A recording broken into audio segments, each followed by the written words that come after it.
Hello, everyone, and welcome to the Run in the Paint recap. Today is Sunday, May 31st. I'm Miles here with Ben, and Ben, the San Antonio Spurs are headed to the NBA Finals. We had an incredible game 7 on Saturday night in OKC. Ben, how are you doing today? Well, I'm doing great.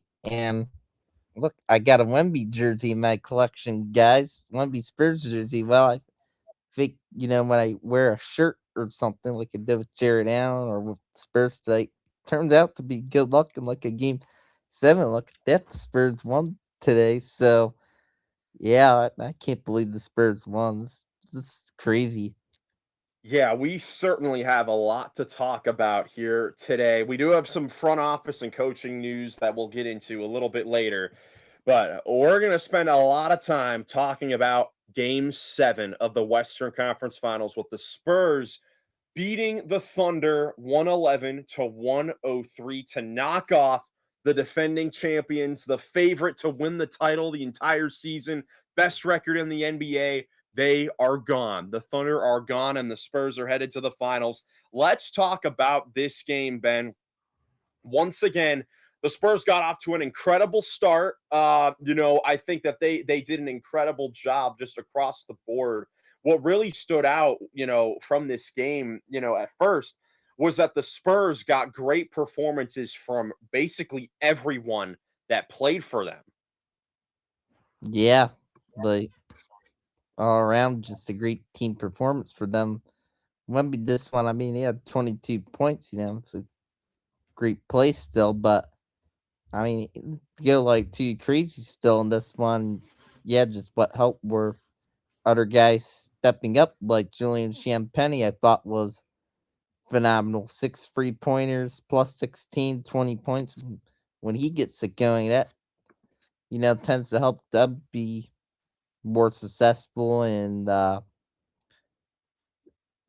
guards, he had good big moments between Castle, Fax, and Harper. I thought, De'Aaron Fax scoring pretty good in the first half. Had some big, huge baskets, and you know, I just really like the way how the guards hustle, were able to play fast. Spurs, the whole team played fast. They had some pretty good moments in transition, some points. So the Spurs, they just played with great energy, passion. They did a nice job when they were able to play fast at times, and like they all around and great impressive game that they played, and that was just what they needed to move on to the finals.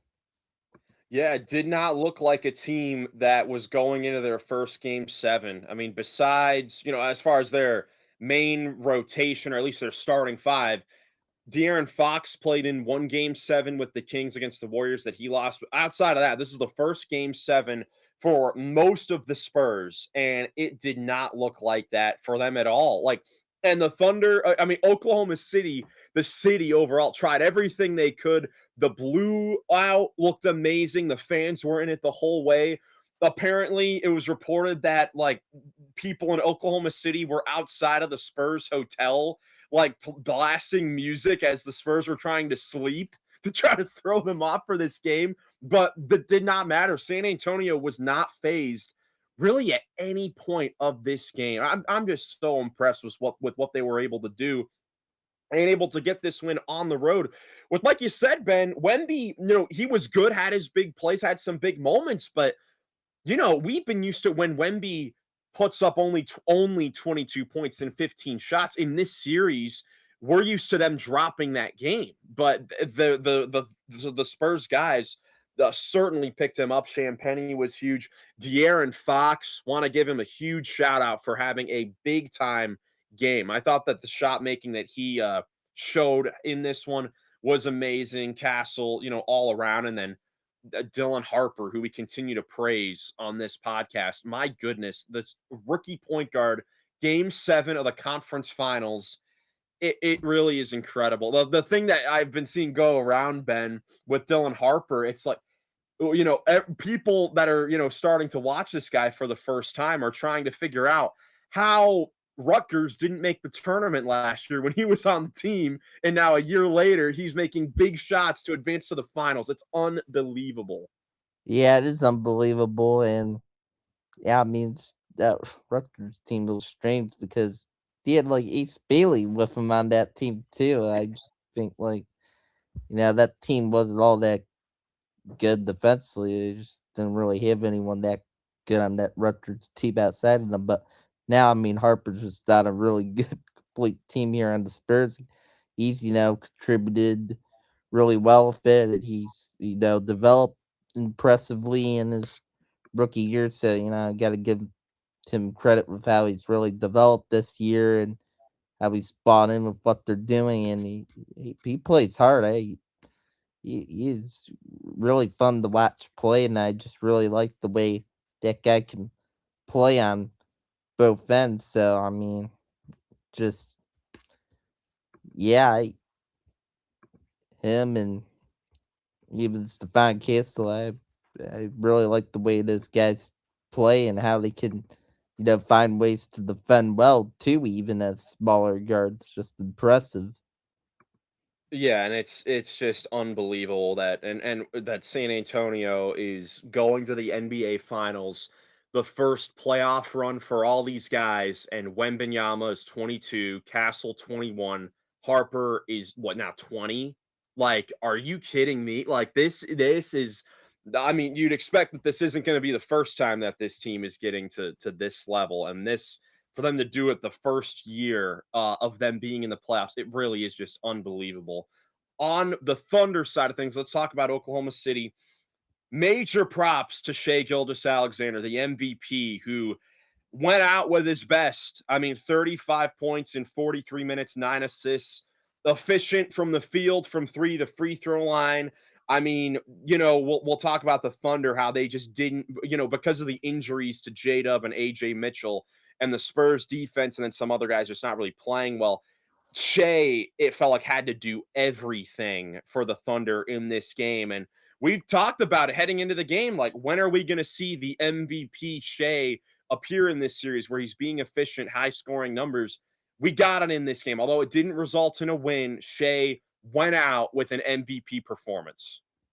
Yeah, he did have a great performance. Scored a good amount of their points at 9 assists. He really gave it everything he got, but it was just, there wasn't totally enough from other guys like Chet Hungren. Oh, What? brother. How do you only take 2 shots in the game? 4 points?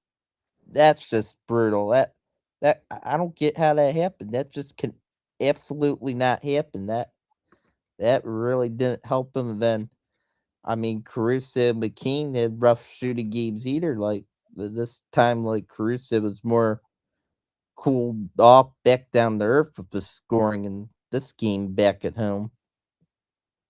Yeah, I mean, what I would say to those guys, like I still, Caruso and McCain, I thought that they were, solid. McCain was big to start the game when he came in because when the Spurs got off, they had a 10-point lead pretty quickly in the game. Then McCain came in, made a couple shots, and then, it was close and competitive from there. And Caruso, had some good defensive plays. But what I'll say is those two guys have been outstanding in the playoffs and in this series. Like, you think about what their roles are supposed to be for that team.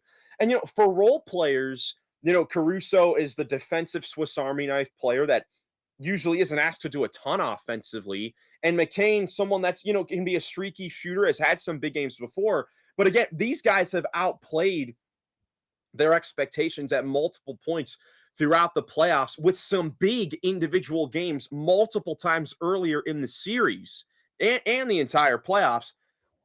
Those guys, it's like, okay, those guys, regardless of what they did in game 7, I thought they performed like they were supposed to, even better than they were supposed to. They gave all that they had in this game. Game 7, where you're missing J Dub and AJ Mitchell, Star and J Dub, and then AJ Mitchell, who's been incredible for them throughout these playoffs as well. this is where your second best player, your all-star, your all NBA third team player needs to actually show up. And we've talked about how he's really struggled throughout this series, but Ben, like you said, 2 shot attempts in 33 minutes, 4 points, 4 rebounds. This is by far the worst game that he's had in the series and probably the season. And I'd have to go back. I don't want to overreact here, Ben, but this has got to be one of the worst games from an all NBA player in a winner go home game. Yeah, I just shocked struggled that much. Like, I think you're right. It probably is one of the worst from an all NBA player. Like, whew, we like he only had 4 rebounds. To him and Hartstein didn't get too many rebounds. I mean, Jalen Williams, Jay Will had 10 rebounds, but Oh, lost Ben there for a second. But no, man, it really was incredible here. Ben is coming back to join us. There he is. yeah, we didn't really see enough from like the starter bigs and this one, Chet and Hardstein, even with rebounding and but Jay Will, I mean, he played hard. Yeah, I mean, to me, he had a good game off the bench. He's He the was like best big plus for the 10. Thunder in this game. Yeah, he absolutely was. Like he tried hard and did some good things on both ends, but it still wasn't, you know, quite enough. Still, Thunder played hard, but yeah, just tough way to go out this year. Wow, and you mentioned Jay Will. That's another guy. Like I mentioned, Caruso and McCain had their big games. It'd be okay if they, had a rough one because they've already outperformed their games. Jay Will had the big game 3 on the road where he hit the 5 threes. He was great. This game, his stat line off the bench: 11 points, 10 rebounds, 4 assists on 5 of 9 shooting, 1 for 3 from three. Holmgren and Hartenstein combined 9 points, 9 rebounds, 0 assists on 4 for 9 shooting. So literally, Jay Will by himself outperformed Holmgren and Hartenstein combined on the total stats. And this wasn't a game where Holmgren and Hartenstein had to play limited minutes because of foul trouble. They played their normal minutes, but Jay Will outplayed them. And he had to close the game. Like, this is how bad Holmgren in particular was in this game, which is just crazy that in a game 7, Jay Will was the best big clearly, and it wasn't even close. Yeah, it was clear and it just, I mean, crazy. Like it's crazy that J Will just outplayed both. Like you're right. It's, yeah, just I can't believe that. Yeah, just brutal for OKC. And you wonder for, Chet Holmgren, again, a guy that was an all-star, all NBA player. This series, he averages just 11 points and 7 boards a game, only averages 7 shot attempts per game. And obviously all that stuff goes down in this game 7. But you wonder, Ben, like, what happened to this guy? I mean, he had an incredible regular season. Again, all NBA player. No, none of us had him making all NBA, but definitely a worthy candidate, runner up to defensive player of the year. And in the first 2 rounds of the playoffs, I mean, he was awesome. I mean, to put it in perspective, the first,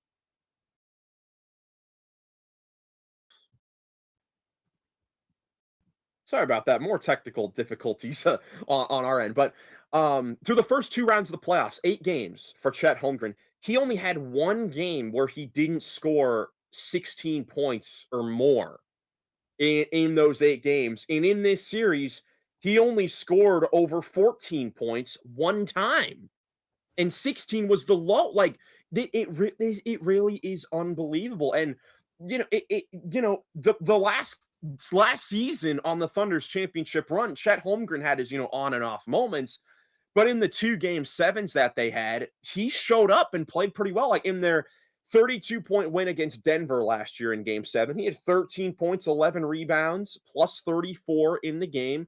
And then in the championship win, game 7 of Indiana last year, 18 points, 8 rebounds, and 5 blocks.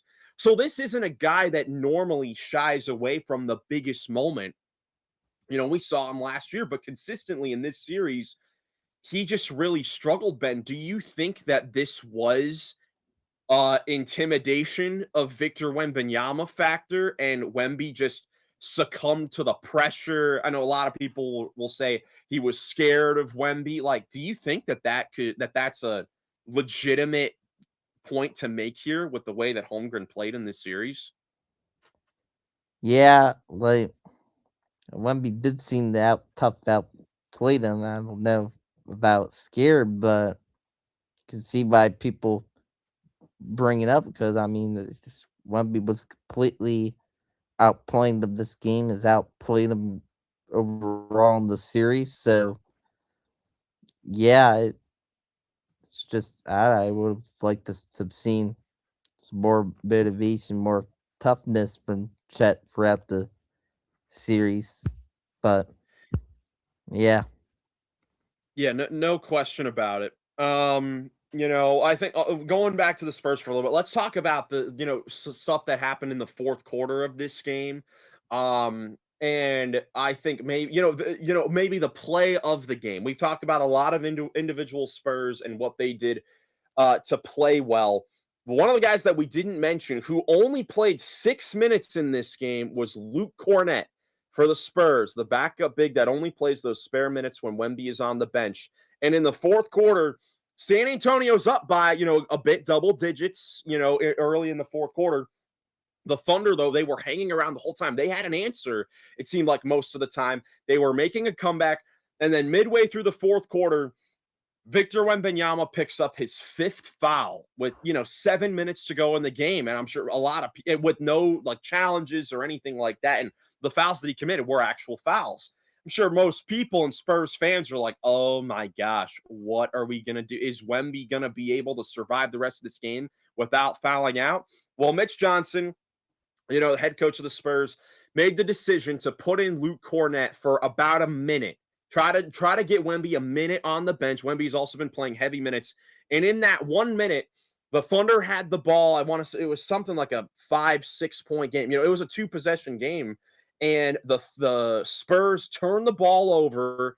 Back comes Isaiah Hartenstein, the big man, tries to go up for a layup or a dunk, and Luke Cornett comes back for a chase down block and immediately erase the momentum that Oklahoma City was trying to get. It was a 6-point game, 6.5 to go. And off of that block, Stephon Castle makes a pull-up jumper at the foul line. The Thunder turn it over on the next possession, and then Champagnie makes the step-back 3 in the corner to make it an 11-point game. What a sequence. I think that was the sequence of the game, and for that to be done by Luke Cornett, backup center, who, of course, NBA champion for the Celtics a couple of years ago, but does it in limited minutes, only 6 minutes. But that one block that he got might have been the play of the series and the season for the San Antonio Spurs. yeah, I think it sure was the one of the top plays of the series. Definitely top play of the game for me. That was just a big turning point. Like that's what you do when you know when it's sort of tough, but it's like game 7, you're able to come in somehow for Wemby foul trouble. Like man, that that was just unbelievable that he did that. I couldn't believe that in the moment that Luke Cornett was able to like get back like that and make that kind of block. Sort of reminded me of like LeBron James on the Cavs 2016. Luke Cornett was doing something like that. It was insane, but he has been a pretty good rim protector at times during the year. Cornett, wow, that sure was a big time rim protection play when they needed it most, and that like swayed good momentum, good confidence back to the Spurs and helped them pull it out like that. Wow, credit Luke Cornett, unbelievable. Absolutely incredible. And then even Keldon Johnson, sixth man of the year. I thought he had a big game, couple of big threes. He's always going to be relentless attacking the basket. You're never going to get huge numbers from him. 11 points in 16 minutes, and I thought he had a great game. Just provides the toughness for this Spurs team, and it's just incredible, dude. I cannot believe it. I mean, look, for Oklahoma City, again, it's tough. Shea just didn't have enough. We didn't mention Cason Wallace. He had a big game, hit a lot of big threes in the fourth quarter to try and get the Thunder back in it. He went, man, he had 14 points in the fourth quarter, 4 for 5 from three. Like they did everything they could, even without a timeout for the final like 4+ minutes. The Thunder came back. They were forcing turnovers, but in the end, I think Shea just got exhausted.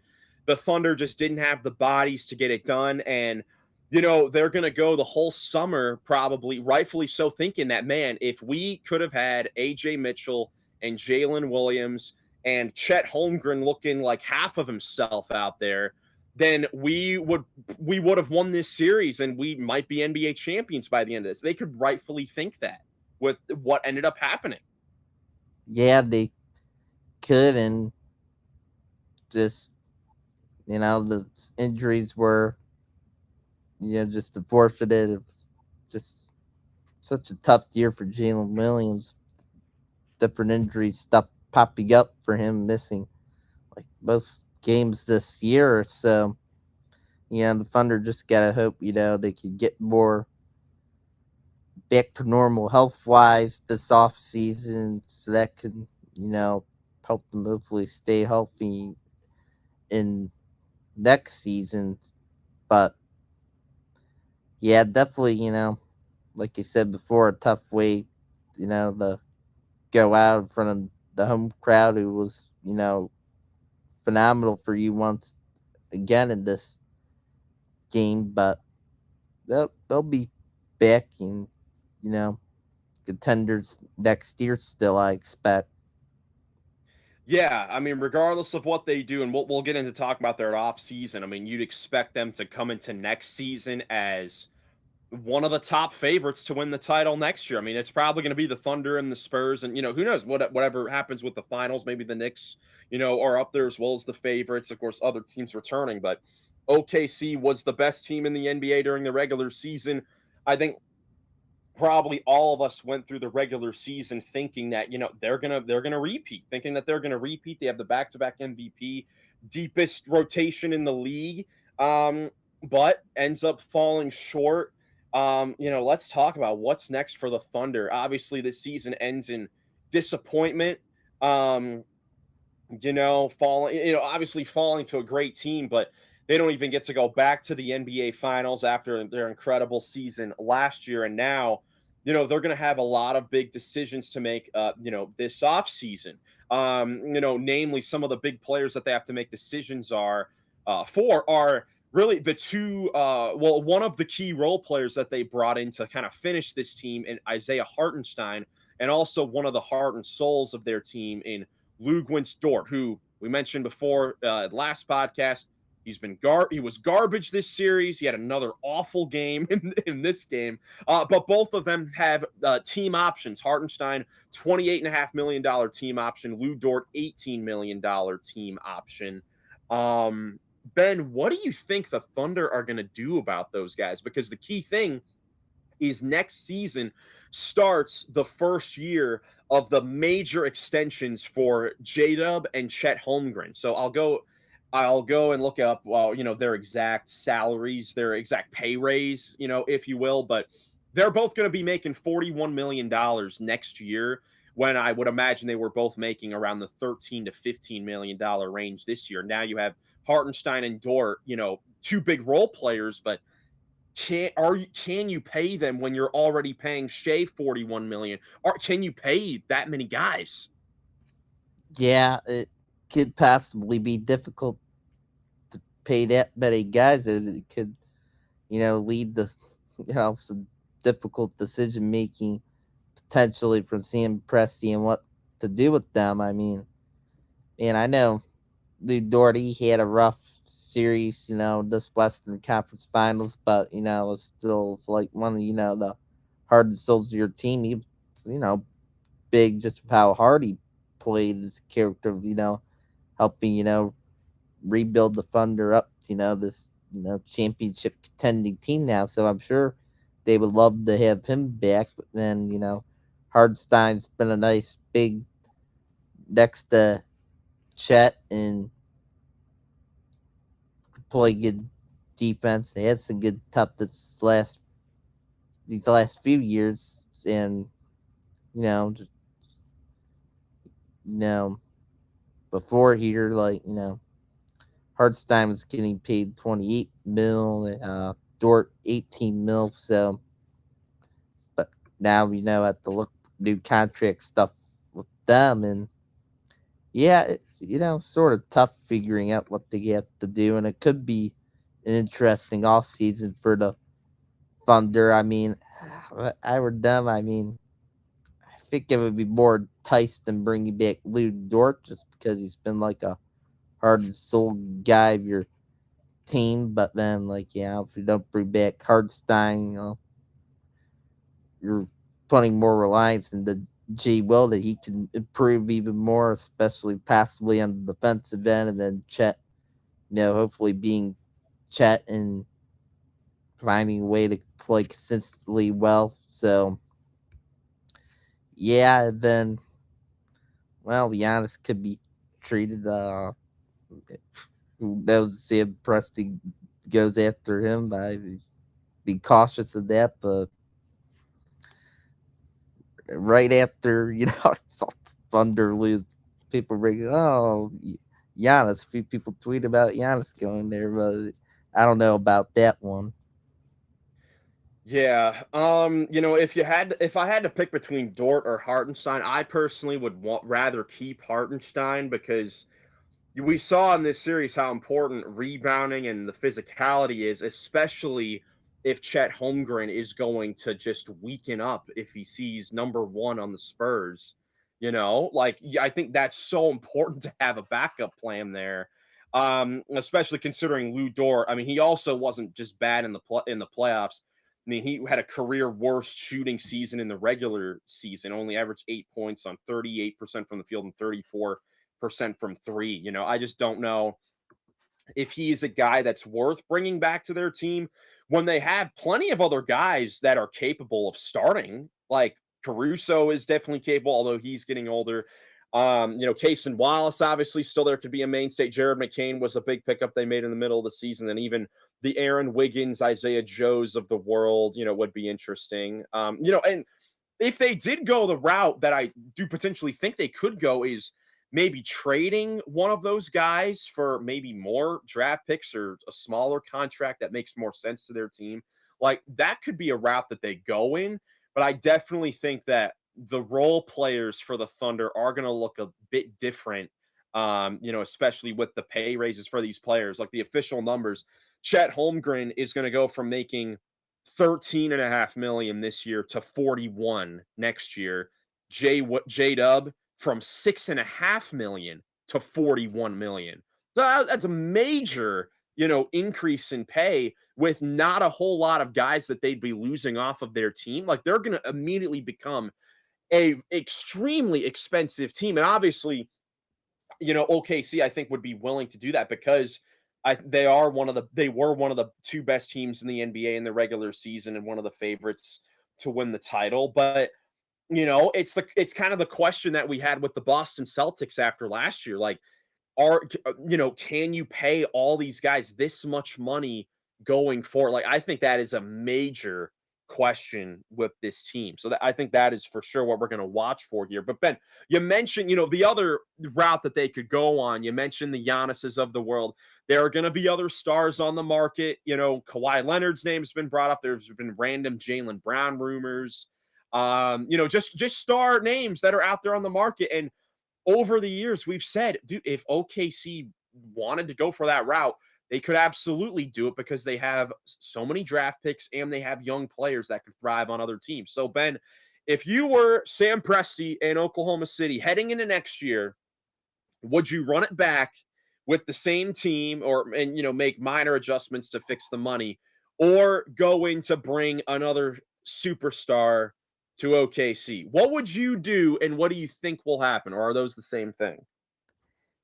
Yeah, I mean, bit tricky. I mean, bringing in another star to try to get him fit in here could maybe be risky, or could maybe pay off. Like they are definitely gonna have to, work on some contract stuff. I would guess, some of the role guys could be gone by the start of next year, so they're, depth like could look a little different there. But yeah, so like if you're gonna trade for like a star player, I'm thinking like, well, they would have to possibly give up at least Chat or Jalen Williams, J Dub, like at least one of those guys is like, the main like player possibly a deal, like especially if it was for like Giannis, I would have to guess. So then and Chad and J Dub would fit in well with the team that get risky, but yeah, I think the Thunder should have interest, keep their options open, but I would really be careful about it because this Thunder team, I mean, all these players overall fit in good together. They have had great chemistry. I mean, team chemistry is I find to be really important to me. Guys getting along good, and the Thunder have shown to have good team camaraderie and stuff. And I mean, you did bring in a star. I mean, could help you make you better, but then, it would take, still an adjustment period of getting used to that, which maybe they could figure out. But, I think, you know, look to run it back right now, your main key guys, but, look at the market with these star players, see what pops up with teams asking for you and still, but and really be cautious because they are still a great team, great depth that's been pretty successful still, I would say, these last few years. Yeah, I mean, the funny thing with OKC is I think that they have a very, it's not exactly apples to apples, but I think it's very comparable, their situation, to a team that finished in, quite frankly, the same exact position as the Thunder this year, the Cleveland Cavaliers. Because they're in, I think particularly with Chet Holmgren, because he's someone that now, after this series and some of the rough performances that he's had in years past, I feel like you question now a little bit, and I don't know if it's overreacting, but again, this is the in a do or die scenario to a legit peer in Victor Wembanyama. He weakened up and just played horrible, and now I think you have legit questions because we talked about it heading into this conference finals. The Thunder and the Spurs, this could be the first chapter of several years in a row of this being the roadblock of the Western Conference Finals. Like, and now with the Spurs winning, heading into next year, I would bet that the Spurs are the favorite to come out of the West, and you're going to have to go through Victor Wembanyama to come out of the Western Conference. And for Chet Holmgren, now that he has fallen short to him throughout the regular season and now in the playoffs, is he going to be able to overcome that? Is it similar to like the Evan Mobley, Jared Allen thing where they, were soft early on? And, at times they've had moments where they've overcome it. But now, after this playoffs, there are conversations like, should Cleveland trade Evan Mobley for Giannis? Should Oklahoma City trade Chet Holmgren for Giannis? Because I think it's a very similar sort of thing. I personally, for the Thunder, I think their front office is going to go with go with the point of view to run it back and be look, like I said earlier, if we were missing two of our key ball handlers, if we had those two guys, we could have won this series. And I think they'll run it back with J-Dub, Chet, and Shea. I expect those three guys to be on the Thunder to start next year. But if Chet is going to succumb to Wemby and the alien in San Antonio, then I think that's something that they should at least look into. Because I do think that it is a similar situation. And everyone's saying that Evan Mobley should be traded for Giannis. I personally think this is quite similar. Yeah, to me, it's a bit similar, except I still think the Thunder in the better position than the Cavs are the better team than the Cavs. Oh, Mm. absolutely. Uh, yeah, I mean, for them, it's like, I mean, I would think be more confident. I would be more confident they ran it back than the Cavs would, but uh, you know, it, it's it's not totally easy, but like you said, I'm guessing Sam Presti's gonna run it back. I mean, he is, I'm sure, proud of how good team has been, how well they have fit together. He knows how risky it could possibly be if he traded for a star and changed that up a bit, you know. And they're without two of the main ball handlers, Mitchell Williams. They could have possibly won the series, maybe the title this year. If they didn't get injured, so he's gotta have that thought in mind. It just wouldn't surprise me if they ran it back and could see what happens, either than just some changes to some of their role guys behind top players.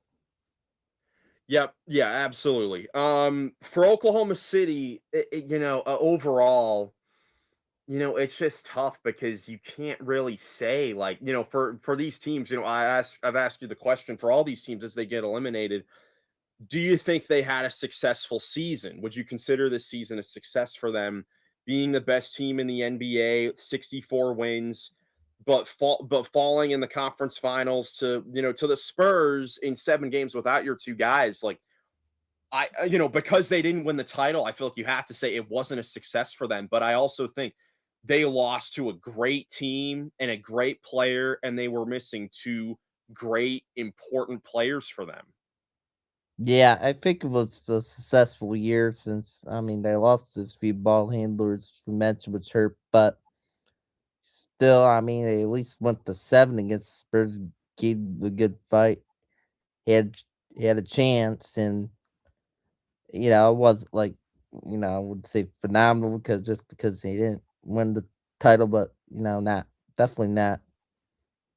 I would say not successful. Like they won a ton of games in the regular season. SGA won another MVP. Was phenomenal. Gave them his all. He gave it his all for them all throughout the year. So mm, you could be confident, if you can make some good tweaks, adjustments in the off season that next year, you could stay healthy. Where they're putting things all together well in the court that maybe they could bounce back and get a title next year. They was still have a chance, which I totally believe possibly for next year. Yeah, no question about it. So Oklahoma City, they gave it all they have, but in the end, it is the San Antonio Spurs that are headed to the NBA Finals, and they get to host the finals starting Wednesday. It's the Spurs and the New York Knicks, Wednesday, 8:30 p.m. on ABC from San Antonio. Let's talk a little bit about the Spurs actually getting to the finals and what this means. I mean, first of all, Ben, it's just incredible that they're even in this point. I mean, nobody would have thought. I'm sure most Spurs fans would not have thought at this time last year or heading into the season that they would be representing the Western Conference going into the finals. I mean, heading into the season overall, they had the 11th best odds in the league for DraftKings Sportsbook to win the title. 11th best odds, sixth best odds to win the Western Conference. And on this podcast, again, we've said it, you were the highest on the Spurs, you having them as the 5th seed in the regular season. Me, I had them the 7th seed, same with Joey, and Nick the 8th seed. And their standing in the regular season, their over under preseason over under was 43 and a half wins, which was eighth best in the Western Conference. And here they are, 4 wins away from a championship and the favorite to win the finals going into the series against New York. Yeah, it's just unbelievable. Like they were even better than I was expecting. And yeah, I was the one on the podcast who picked the win the series in six, so one game extra, but they didn't win it. So yeah, it paid off, predicting the Spurs how we've done it this year. But anyways, it is just unbelievable they got to the finals. Just hardly anyone would have thought they could have went this crazy already in Wemby's first playoff run. It's got to be scary to the rest of the league going forward. But a lot of credit, you know, to the Spurs, just the whole team, players, coaching. They really put this thing together really well around Wemby. And Wemby just started turning into a superstar already this year. Now is already one of the best players in the world, and just a lot of credit to the Spurs. They're just such a good franchise. Yeah, and I think that, when we do our top 50 players list heading into next year, I mean, right now it's hard for me not to have him number one, right now, representing the Western Yeah, Conference's dominant play on both ends. Like, it really is incredible. And again, the Spurs, again, great organization, great fan base, and a fan base that, has had to endure a lot of losing over the last several years. Like, this year was the first time they made the playoffs since 2019 in 7 years. And that was, that was a 22-year playoff streak that they had, with Robinson and Duncan, and then, the Kawhi Leonard, even the DeMar DeRozan team at the end of it. Um, but then they have to go through a lot of losing to get, the draft picks of Wemby, Castle, and Harper. Those rebuilding years, really, Keldon Johnson and Devin Vassell were the star players for that team, like 20-point scorers leading their team. Trey Jones, starting point guard, Zach Collins on their team, Jeremy Sohan, a high draft pick for them, hoping that they could, get a hit on like Lukas Shamanich. Like, it's crazy. They've had to endure a whole lot of losing, to get to this point. And it's just incredible that, again, the first year that they're in the playoffs, that they make this jump up, they're already going to the NBA finals. And this is a team that, again, they lack a ton of playoff experience coming into the year. I mean, of their, rotation players, the only guys that have had playoff experience were De'Aaron Fox, one series, Harrison Barnes, a veteran champion with the Warriors. He now has a chance to win his second championship in 11 years separated, which would be a pretty cool story. And then yeah, Luke Cornett, who, of course, won the title with Boston a couple years ago. Aside from that, this is the first playoffs for Wemby, Vassell, Castle, Champagny, Johnson, Harper, Carter Bryant, like basically everyone in their rotation. And they've gained so much experience, and they could potentially be the team that ends up holding the trophy in a few weeks. It's unbelievable. It's crazy. And as far as, when looking from preseason to now, it's definitely one of the more shocking finals runs that we've seen, in the league. Now obviously not in the playoffs, top two team in the league. This could have been, definitely something that they could have accomplished, but with them being so inexperienced, I certainly thought that at some point that was going to catch up to them. And, going into the finals, that could potentially catch up to them in the finals, going up against an experienced Knicks team. But as far as from preseason to now, this is up there with one of the most impressive finals runs from a team that we have seen in a long time. yeah, it sure is. And shout out Harrison Barnes. It was his birthday. He won on his birthday, and when it's your birthday on a game 7, your team is 8-0 when that happens in NBA Yes. history. I saw that fun stat. So I guess it's good luck to have your birthday on the day of a game 7 if you're on one of those teams. So Well, yeah, did you it's see, Ben? crazy. This is the second time that Harrison Yeah, the Barnes has second won a game time seven on his too. I birthday. did. Yeah, did that with the Warriors, I think, too once. Also also against Oklahoma City. Oh, yeah, that's unbelievable. That's yeah, that's too funny. Oh wow, too good. Yeah, it's just it really is just awesome. Mitch Johnson, taking over for Greg Popovich after, just the unfortunate health scare last year, but his first year of being the full-time head coach. Of course, he was the coach for most of last year as the interim, but first time full head coach, first playoff run, goes to the finals for, his first time as a coach. Just, shout out to him, a lot of pressure taking over that situation even inherently, if people aren't giving you a whole lot of pressure, you're filling in for Greg Popovich, arguably the greatest coach to ever do it. And he's taken over beautifully. And again, they're in the NBA final. The Spurs are in the NBA finals, hosting the finals, and they are going to be the favorite. It's just it's something special that we're watching. And like I mentioned earlier, with the youth and just the age of the Spurs players, like, most likely through this run, you'd expect that their top three guys are going to be Wemby, Castle, and Harper, most likely. Obviously, Fox is, one of their best players now and all star this year, but you'd expect their top three players to be the three guys I just mentioned. And they're all 22 years or younger. They just beat the defending champions, the favorite to win the title this year. Ben, obviously, we're feeling good after, they just get the job done here.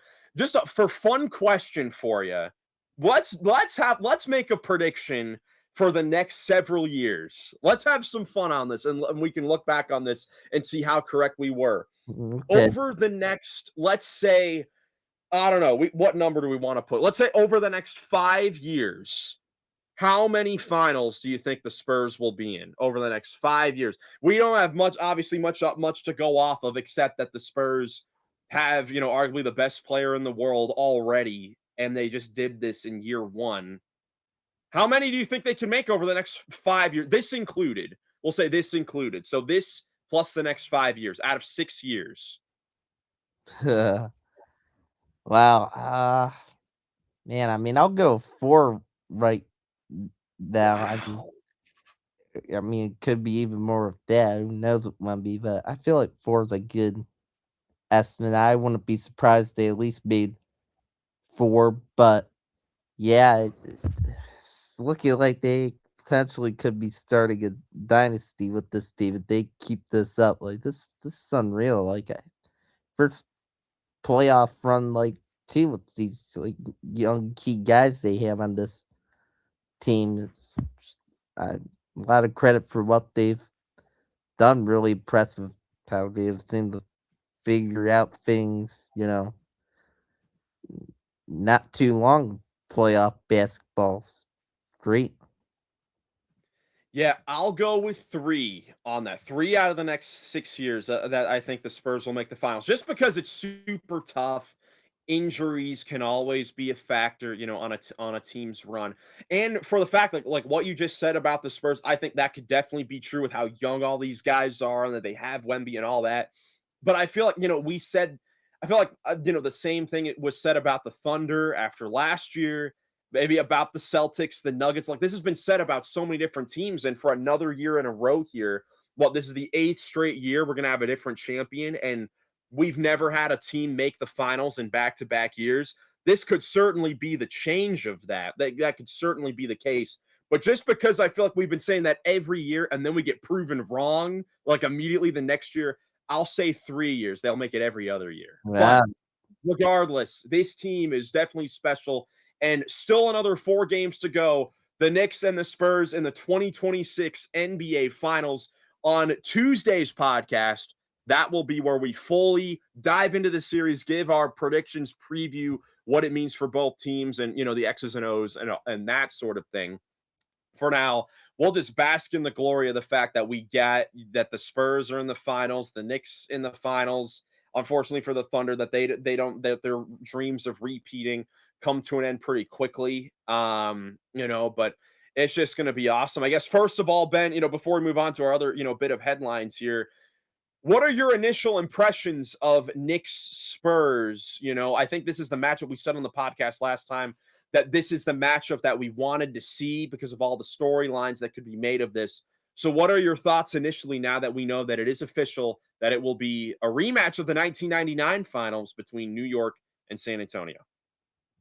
Yeah, I think this could be a great finals. Hopefully it's a great close games down the stretch. But I mean, New York, they have the big rest advantage coming into this finals. So I mean, that's good for them. And I think this is Nick's best chance coming up here with being able to possibly win a title. And I, I think they have a good chance somehow in this. I know I've been high in the Spurs, but they will have confidence from winning that cup tournament championship against them, coming into this. But the Spurs, I would say, have gotten even better since then.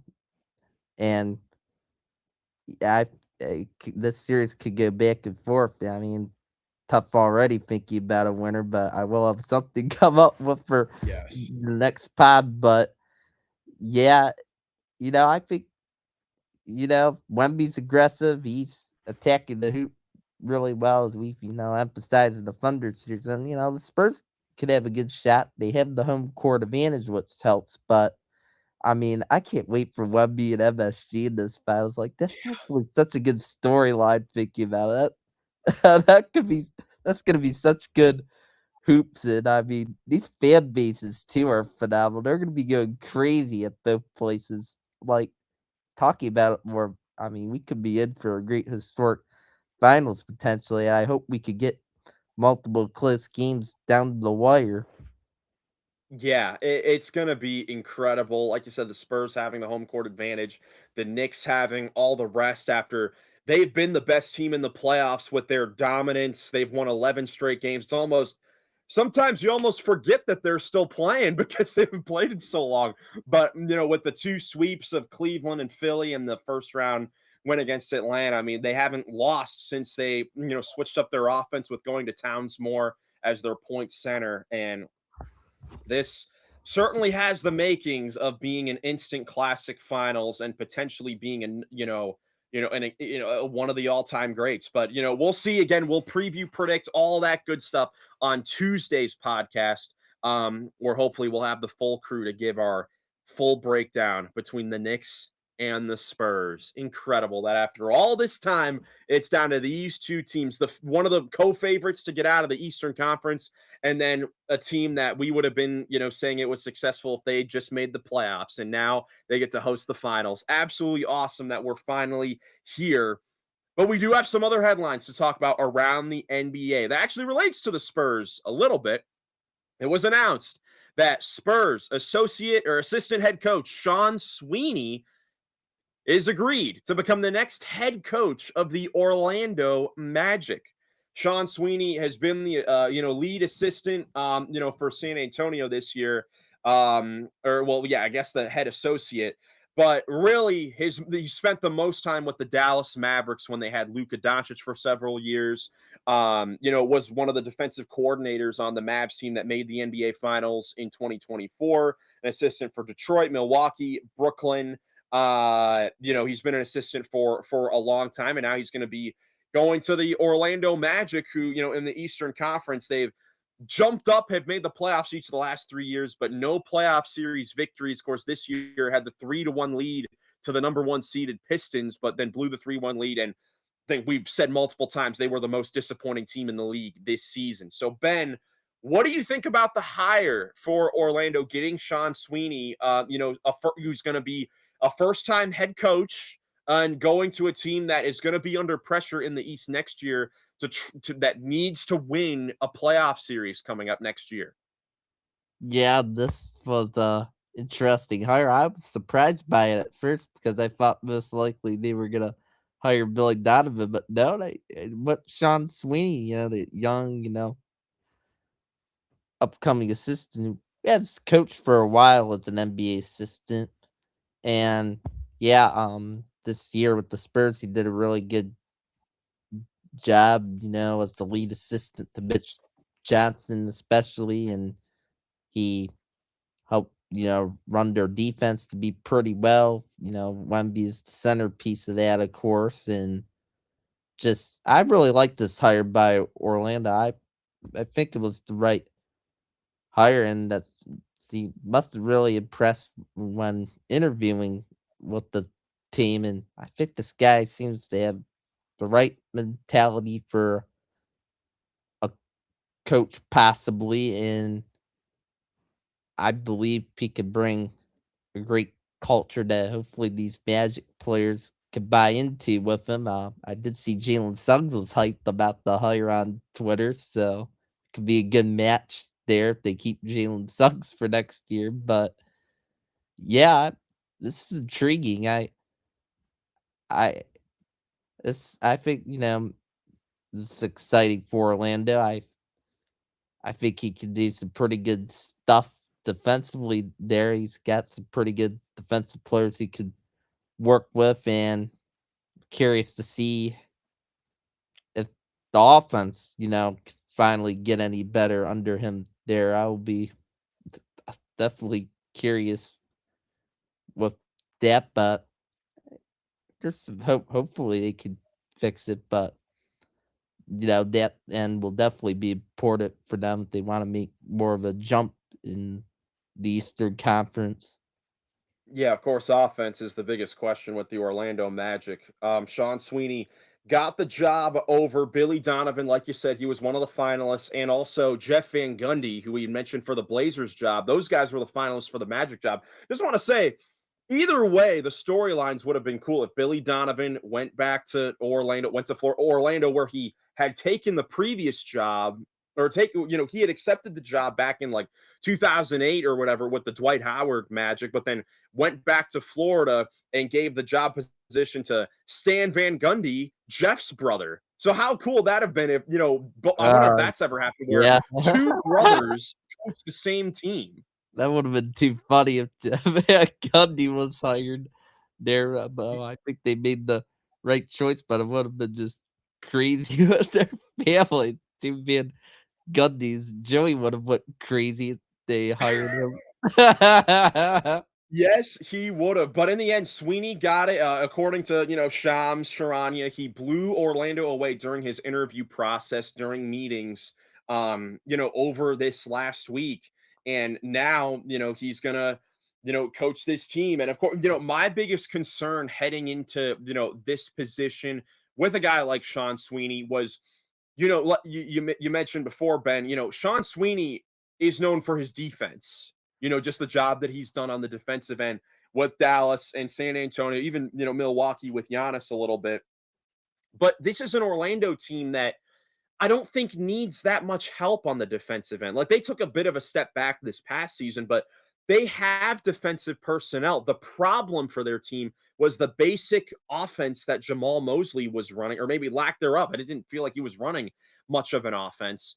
And they went from a defensive minded coach to another defensive minded head coach. So, is this going to improve the offense?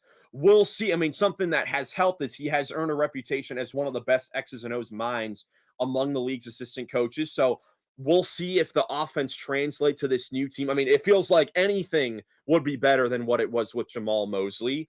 And what does make me feel good about this on the offensive perspective is that he's coming from, the Spurs. And obviously this isn't the Spurs with, the dynasty Spurs with Duncan and Ginobili and Parker, where the ball movement is as crazy as those teams.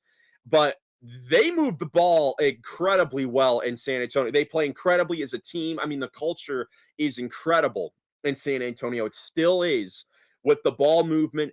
Despite having all the incredible guards and Victor Wembanyama there, they don't play a whole lot of ISO ball. Like, it is their offense is predicated on moving the ball, pushing the ball up the floor, and they were a top 4 offense this year. So, and of course they have incredible personnel to do that. But can Sean Sweeney bring some of that Spurs offense to Orlando? Because Orlando does have capable offensive players. If a little bit more ball movement was injected to the Magic, that could be huge for their team because they are certainly a team that is capable of making a jump in the Eastern Conference. Like heading into the season, I think their team was expected to make the jump that Detroit made this year. Like I think across the board, they were the team that was expected to make a huge jump. I could see them making a jump. I mean, the East has so much parity, even though a bunch of good teams are coming back. There's always a team that was lower in the standings as far as the playoffs or in the standings overall that makes a jump to the top of the East. Orlando could definitely be that team, but I think to me, it comes down to the type of offense that Sean Sweeney brings to their club. Yeah, good points. A lot of it's going to come down to offense, and hopefully he can have really good ball movement schemes he brings over there that he's helping out with the Spurs. And I mean, even when he was with Dallas's assistant there, they had some pretty good offensive teams. Starting off Luca Brunson and then on the Luca and Kyrie. So maybe he pressed the Magic when interviewing with some good offensive concepts he possibly had, and maybe something like that works. But I'm really curious to see how this goes. And yeah, I mean, if they can really figure things out offensively, I could see maybe the Magic taking a jump in the East and somehow being one of the top seeds. So they'll be an interesting team. Yeah, and you know what'll be even better for Sean Sweeney? If he can get 4 more wins and he goes into Orlando off a championship, like that, I'm sure will have them feeling great. And not only can Sean Sweeney bring, the defensive tangibles and maybe the X's and O's to the Magic, but the fact that he was the lead assistant and associate head coach for a Western Conference champion Spurs team and potentially winning the title, like that could be huge to bring that sort of experience to this team that hasn't had a whole lot of playoff success. So I think overall they made the right hire, and I'm very intrigued to see how it turns out. But some other news in the Eastern Conference for front office after the Philadelphia 76ers moved on from Daryl Morey, a few weeks ago, they did make their decision on their new president of basketball operations, and that is Mike Gansey, who has served as the general manager of the Cavs for the last several years. He's going to become the new president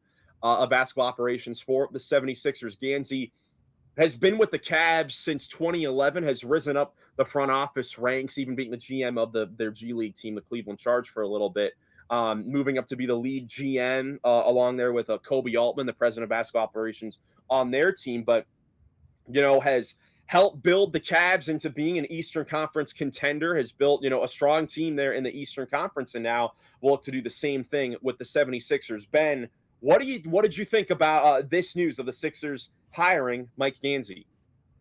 Yeah, I was surprised by this. I saw he seriously going after him, and they chose him, and I really liked the choice. I mean, I saw they interviewed Matt Lloyd, general manager of the Timberwolves.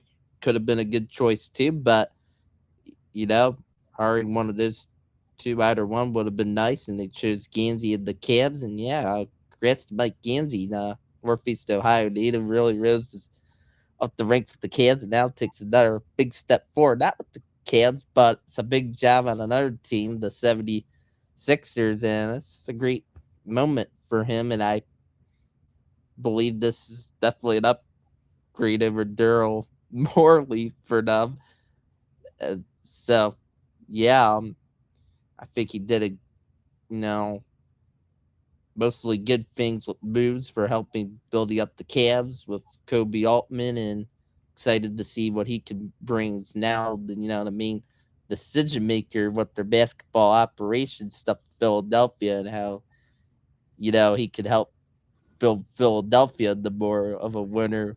And now he's going to be competing against the Cavs in the East, trying to help build Philadelphia, which will be fun and interesting.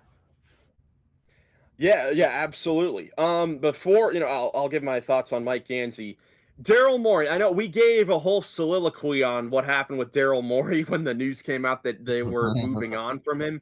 But I came across one thing. I put two and two together on one other thing that Daryl Morey did that I didn't even, that we didn't really even discuss on here because we didn't really ever think about it. We've talked ad nauseum, and people have talked ad nauseum about the whole Jared McCain situation and how he gave up on Jared McCain, who had some big games for the Thunder throughout their playoff run and in the series. I didn't put it together that on the Spurs, on the other side, there's another player that Daryl Morey let go of, Yeah, Julian I saw Champagny, that. who had 20 points in game 7 and set the Spurs franchise record for threes in a season and a full-time starter on a finals Spurs team. The Sixers had and let go. Same thing with Isaiah Joe as well. He was on the Sixers and they let go of him too. That's unbelievable. There's three of them that they let go and were in this incredible series. So Daryl Morey, glad that he's out of there. But as far as Mike Gansey, I agree, Ben. I think a very good decision, big moment for Gansey, who's been with Cleveland the whole time, has helped build the Cavs through even like the last LeBron era, in the mid to late 2010s, and then throughout this rebuild to get them back to this level, just making the conference finals, this season. I think definitely a good situation for him. He's going to get to work closely with Bob Myers as well, who serves president of for sports of the Sixers ownership group. So that'll work as well. Certainly, Mike Gansey has had the assistance, with Kobe Altman, in Cleveland, and now with Bob Myers the whole time, and of course working with David Griffin with the Cavs as well. He's going to have a lot of, help there as he, tries to get the rein on things and, visualize what he wants to see with the 76ers, who, like we talked about when the Sixers were eliminated, successful season, winning a playoff series, upsetting Boston, but then, swept by New York. That's actually kind of interesting that Mike Gansey, regardless of if he stayed with the Cavs or went to the Sixers, the team's season ended in the same way to the same team. So it's not like anything much changed there. But Mike Gansey to the Sixers, congratulations to him. Should be a interesting situation there in Philadelphia. Yeah, I'm interested seeing how he does and how he goes about Joel Embiid there in the future and how he can build the team around Tyrese Maxey, VJ. I'm guessing. Yes, definitely we'll be looking at that. But that is going to be it for us here on the recap. Again, no, unfortunately, we do have to wait a while for some basketball. Again, not until Wednesday for game 1 of the 2026 NBA Finals in San Antonio between the Spurs and the Knicks. Again, Wednesday.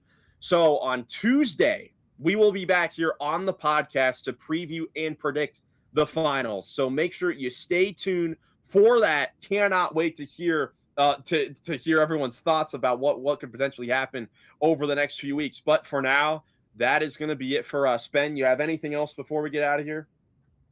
Nope, I don't. Go Spurs, go to Ben Yeah. and the Wemby jersey.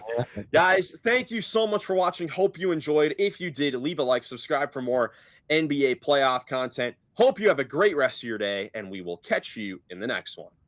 Peace.